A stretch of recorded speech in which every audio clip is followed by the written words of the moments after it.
Assalamualaikum warahmatullahi wabarakatuh. Sebelumnya perkenalkan, nama saya Mutiara Sani Nasution dengan NIM 21003038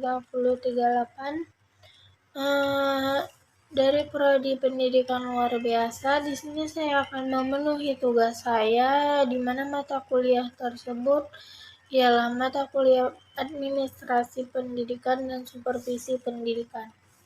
Di sini saya akan menjelaskan tentang administrasi ketatausahaan, di mana pengertian ini ialah merupakan suatu subsistem organisasi. Dalam hal ini adalah organisasi sekolah, di mana kegiatan utamanya adalah mengurus segala bentuk administrasi sekolah, mulai dari surat menyurat sampai dengan inventarisasi barang.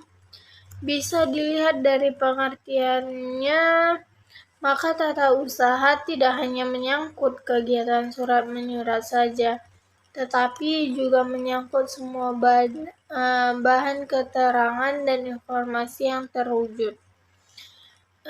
Ketatausahaan menjadi penting karena ketatausahaan dapat membantu dan mempermudah subsistem yang lain seperti bagian kesiswaan, kurikulum, administrasi personel, dan lainnya. Nah, bila administrasi ketatausahaan berjalan dengan baik, maka kegiatan yang menyangkut pembelajaran dan tujuan pembelajaran dapat berjalan dengan baik pula. Untuk itu diperlukan staf tata usaha yang profesional dan kompeten di bidangnya. Di mana proses administrasi ketatausahaan sekolah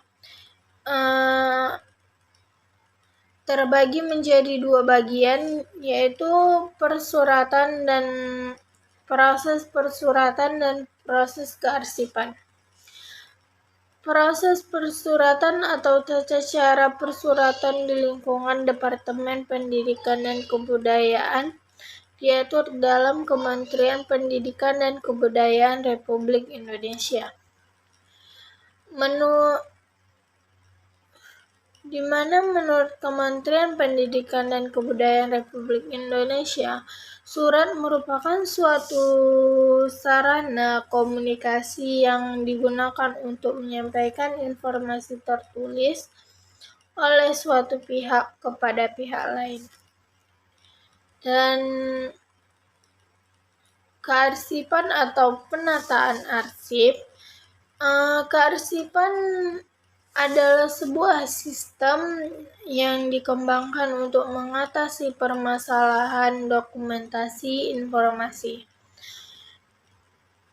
Dan di sini saya akan menjelaskan tentang tata ruang atau kantor, di mana tata ruang sekolah adalah pengaturan atau tata letak dari peralatan, mesin, dan sebagainya pada suatu ruang yang tersedia.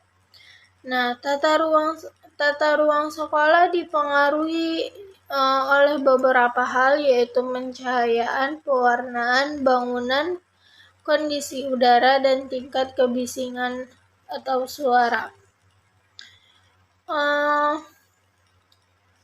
Oleh karena itu, para ahli membagi konsep tata ruang kantor secara garis besar ke dalam 4 bagian, yaitu sebagai berikut.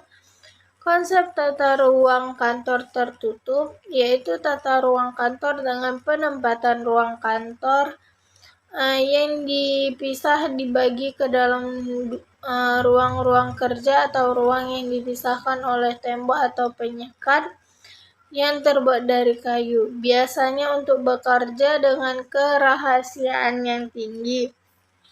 Yang kedua, adanya konsep tata ruang kantor terbuka, yaitu tata ruang kantor dengan ruangan yang besar dan ditempati beberapa pegawai tanpa dipisahkan oleh tembok ataupun penyekat yang terbuat dari kayu. Yang ketiga, adanya konsep tata ruang kantor berpanorama, yaitu tata ruang kantor yang dihiasi dekorasi taman dan ruangan yang diupayakan agar memiliki pemandangan alam terbuka dan benar-benar merupakan lingkungan yang nyaman dan menyenangkan. Yang keempat, adanya konsep tata ruang kantor bersekat atau terpisah, yaitu tata ruang kantor yang diberi sekat-sekat dan ukuran yang bervariatif untuk suatu bidang, bagian dan subbagian atau seksi atau beberapa pegawai dengan ruangan yang terpisah.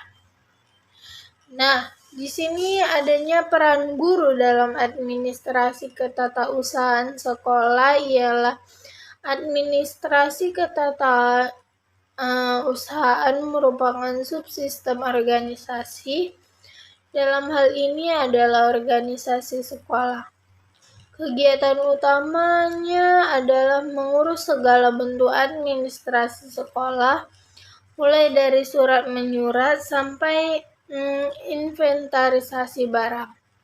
Guru harus berperan atau terlibat dalam administrasi ketatausahaan sekolah, seperti merencanakan penggunaan ruang-ruang di sekolah, merumuskan kebijakan tentang pembagian tugas mengajar guru-guru, menyelidiki buku-buku sumber bagi guru dan bahan ajar atau buku-buku pelajaran bagi peserta didik, dan beberapa dalam surat menyurat dalam lingkungan sekolah.